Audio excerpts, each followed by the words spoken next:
Okay, hello everybody on Rumble. I'm so excited to actually get this video started. It has been a special interest of mine for some time now, and yeah, let me lower this just a little bit.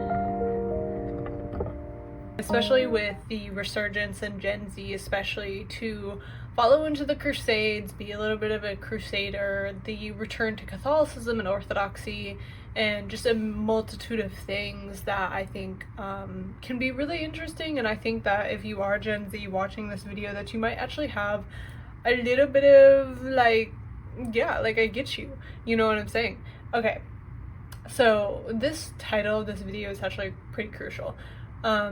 If you're a Christian, you actually need to watch Kingdom of Heaven, because this is a very crucial part of our history as Christians and what we see to defend the faith in. I think also on a spiritual level, I think the Crusades aren't just a physical battle. I really do believe that they are a spiritual battle as well, so that's a whole other topic, and I had tried making a video on that, but I didn't end up publishing it. This movie is incredibly nuanced. It is firstly made from the incredible Mel Gibson, and I've heard it from Mel Gibson's own words that when he does a film, he's trying to capture an era through a couple of characters. And I think that's incredibly brilliant, because there's a lot of information that is incredibly historical and crucial to understanding about the times of the first, I think these are the first Crusades, that can't be like discussed as a linear thing. I recommend any video to kind of understand the historical aspects of it. I do recommend this video here. He has a much more, this dude is a like medieval historian. He's very well versed, and this is what he got his, I think his doctoral or at least his master's in. And I recommend that video if you're gonna go on the history timeline of this. So keeping that in mind, as well as this is a historical movie that is trying to describe about like 1,500 years of history.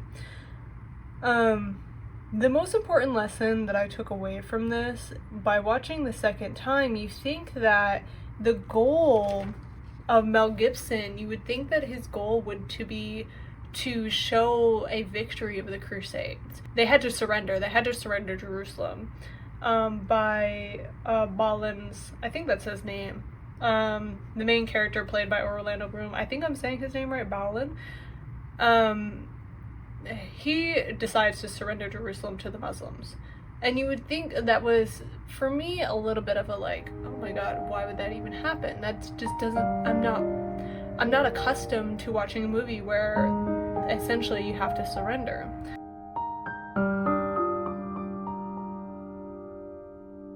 Here, and I wrote this down in this quote: "You are not ordained by your title, but by your works." And these are a couple Bible verses that describe that. You don't identify the tree, you identify the tree by its fruits. And what we see is that once King Baldwin had passed, we started to recognize that Balin would have been a suitable king and a suitable leader, and by the end of that movie it proves as such. And this is what is so important about the Crusades, and a lot of what I believe people are spiritually missing, the spiritual lesson from this. Guy de Lusignan, he inherited the throne from King Baldwin, and he looked to try to destroy the Muslim he looked to try to be more offensive, and it led to the downfall of Jerusalem. If King Baldwin had lived another 100 years, Jerusalem would continue to see 100 years of peace. And that's not because King Baldwin was just a king. That's because the works that King Baldwin had done were clear and intentional in who he saw as the Muslims. And that he knew that if, I think I'll put this quote here actually.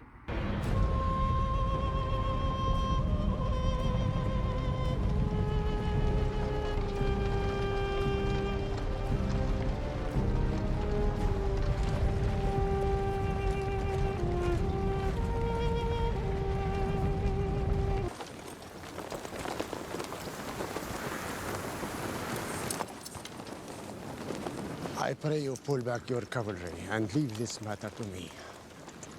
I pray you retire unharmed to Damascus. Reynald of Chatillon will be punished. I swear it. Withdraw, we will all die here.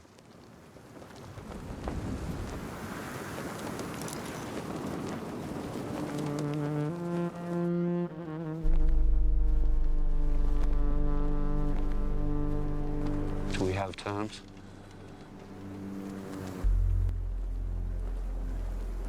We have terms.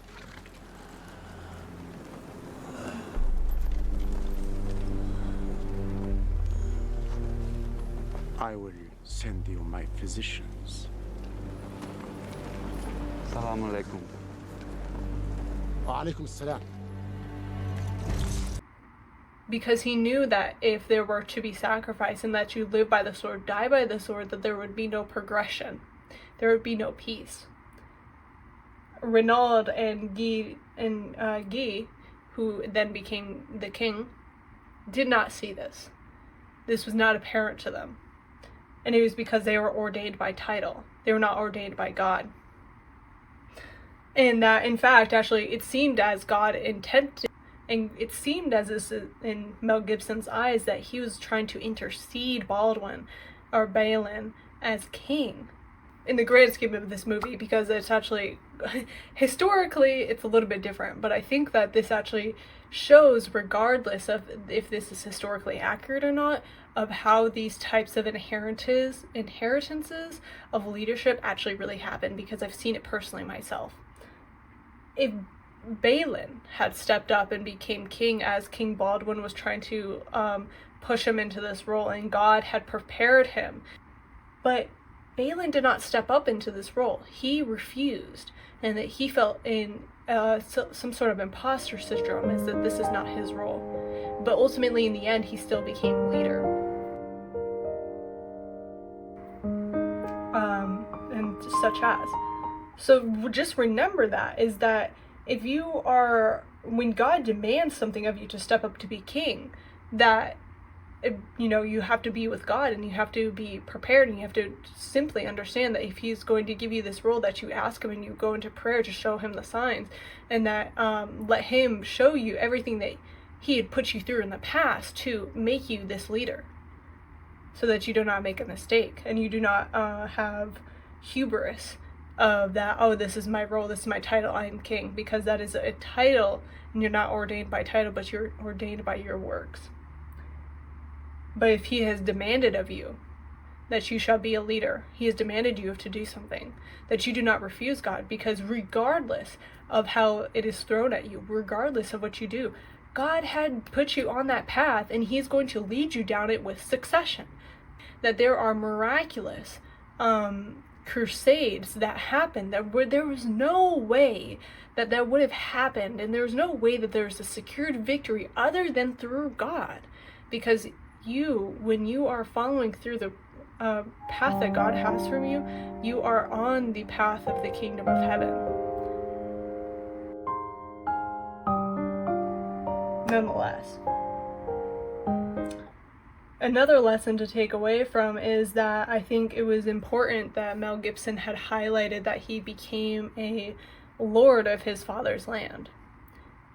That you are a steward, most fourth and most importantly, of God's kingdom. A lot of people assume, and I'll say this time and time again, this is going to be foundational, that this earth is heavenly. Earth is a part of heaven. What we do on earth will be proven at Judgment Day, for your Judgment Day, when you leave. It doesn't need to be the revelation of like, oh, everything's going to end and that I will be judged then. No, you are judged when you leave this earth. When you depart from this earth, you are judged. And everything that you've done on this earth, everything that you've done to improve this earth, is going to be in the eyes of God. And when you are a steward of this earth, that does not mean that you do all the ridiculous, and that's why I'm a big environmentalist. God has asked us to be stewards of this earth. He has asked us to be shepherds of the lambs that are lost. He asks this of us. He asks us at the very least that you care for your community, that you love your neighbor, that you, when you have turned the land, that you are doing everything in your power and your knowledge to glorify him through your ownership of things, most importantly. That is why I'm a big environmentalist. And not the fake environmentalism where it's liberal and whatever else, because that's not real environmentalism. Real environmentalism is understanding that this is God's kingdom, that this is a heavenly earth. Do not let devils or liberals or who else, Democrats, do not let people fool you into saying that this is Satan's kingdom, because that is the biggest lie that any devil could tell you. Any person could tell you. Any, nihilist. Nihilist is a form of lies. Nihilism is a lie from the most awful reaches. Do not let anybody tell you that this is Satan's world, because it's God's world, most and foremostly. It is him who created this world. It is he who had said that, go forth and be fruitful, that this is your world, but he will make sure that you are ready to be a steward. He will not just give you things to be a steward of if you do not know how to take care of those things. He will not give you land. He will not give you a home. He will not give you the blessings and fruits of this earth if you are not prepared to be a lord of those things. And that's what this movie teaches, is that even though we don't really see the transformation of Baldwin, but and the assumption of this is a movie in this vacuum, Baldwin clearly already showed to God that he can be a leader and that he could be a lord of a land. And if you see this transformation of this land that he was given by his father, it's clear that this is what God has intended for us, and Mel Gibson highlights that, and I think that's beautiful. I think Mel Gibson does that in a lot of movies, is that I think truly at the foundation of Mel Gibson's beliefs is that we are a steward of our land. And that is what I find so powerful about this movie in general, is because it's not just a movie, it's also a very grand spiritual lesson that God had worked through Mel Gibson to show us. And that's kind of the second key point that I wanted you to take away from this movie. And then I think really mostly finally,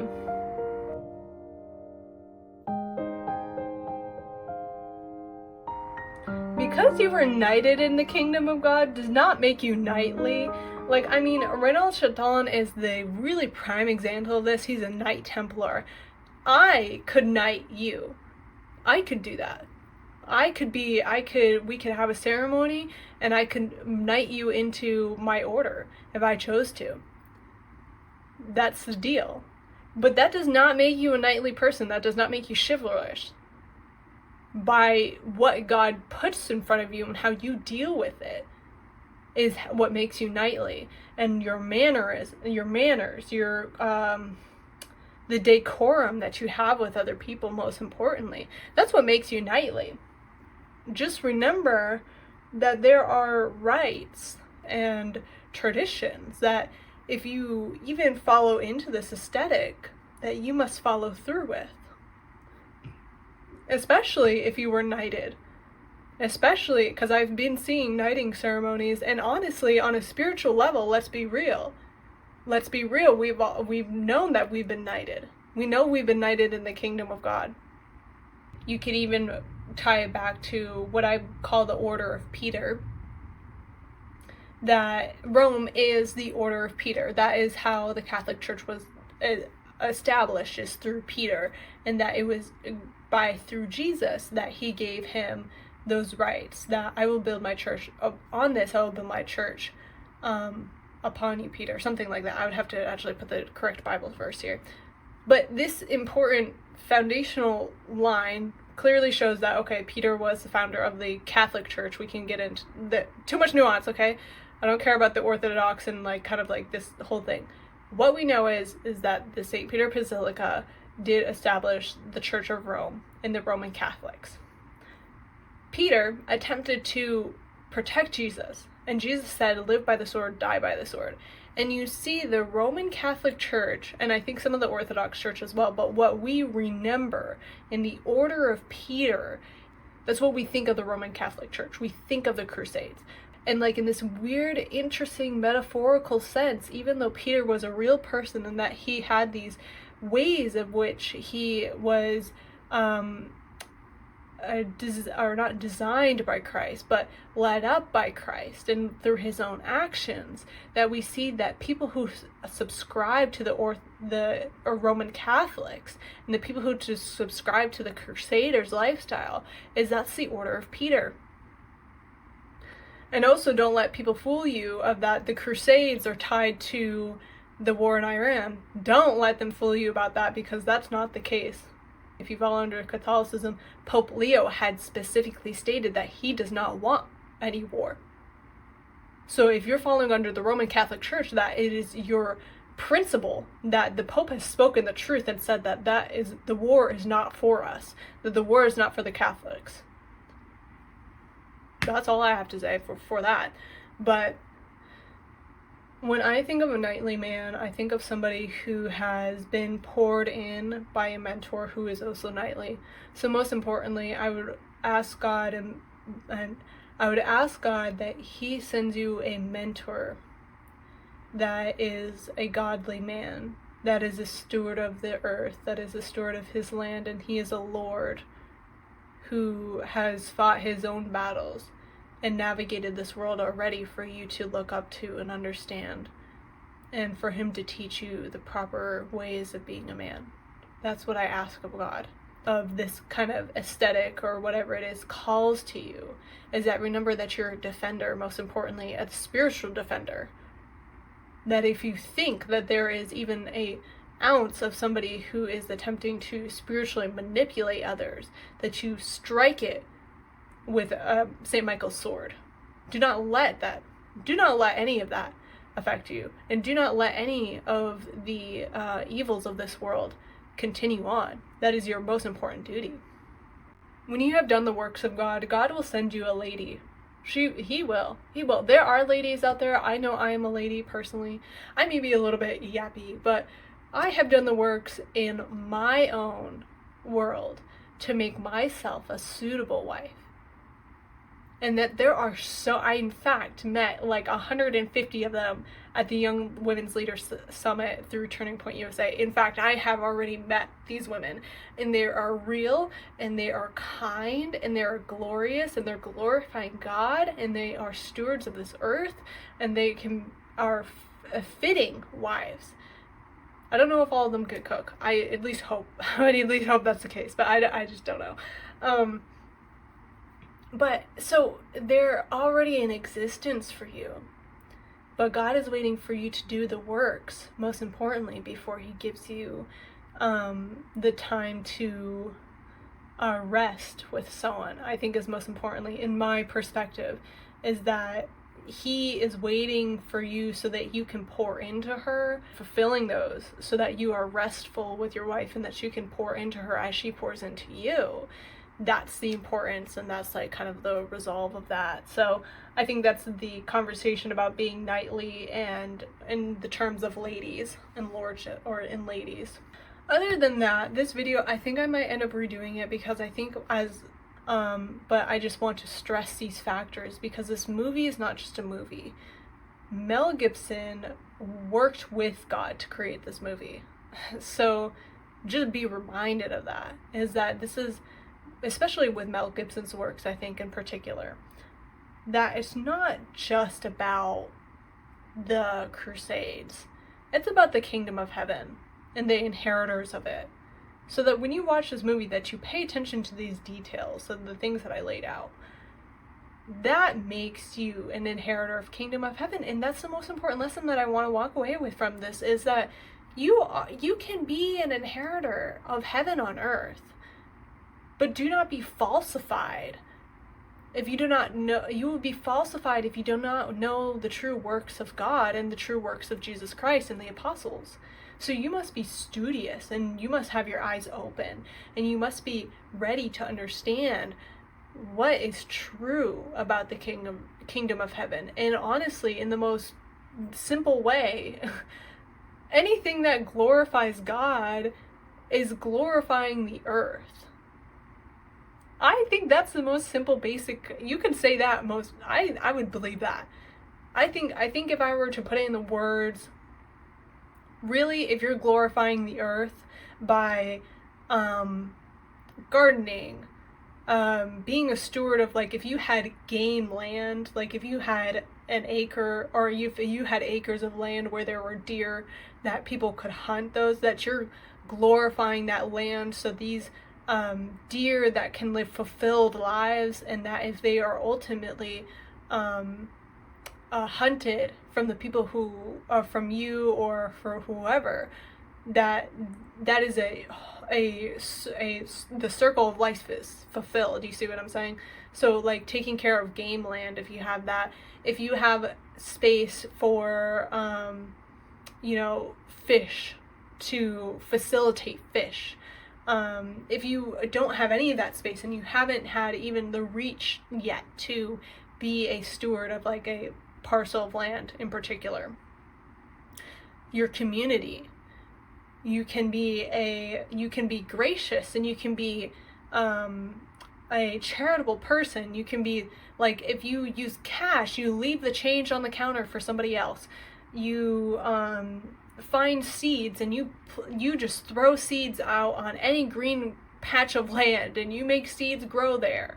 That if you have a balcony, if you don't have a balcony, that you try to facilitate life in other ways. And that's what I actually really mean, is that understand between life and death and neutrality, I think, in some ways. Understand life. Ask yourself, how can I facilitate life here? Because life lives everywhere, and it conquers us. Life conquers us after death. That's the cycle. Understand what is death, and then you do your best to conquer death. That's it. That's what glorifies the earth, and ultimately what I believe glorifies God, because what God's main concern is that we are being fulfilled through life. Through Jesus, we are fulfilled with life. Through the Eucharist, we are fulfilled with life. And that's what his ultimate, that's the beginnings of it. He said, let there be light, let there be love, let there be life. And that's it. That's all. So that's kind of the thing that I send you away with. Most importantly, is that being a steward first, and understanding the difference between life and death, and doing everything in your power. And every single day that you say that I'm going to create life today, I'm going to create some sort of life, I'm going to facilitate life today. And that's it.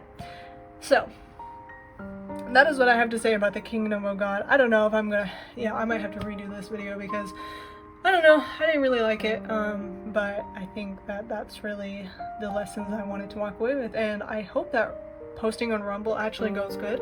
I don't really know, but this is going to be my first official video, and yeah, I'm excited to get started, and this is my interpretation of the Kingdom of Heaven, and please do watch it. I think it's actually free on YouTube right now, so I am probably gonna go watch it after this because it's such a good movie. But alright, I will hopefully see you guys in the next video.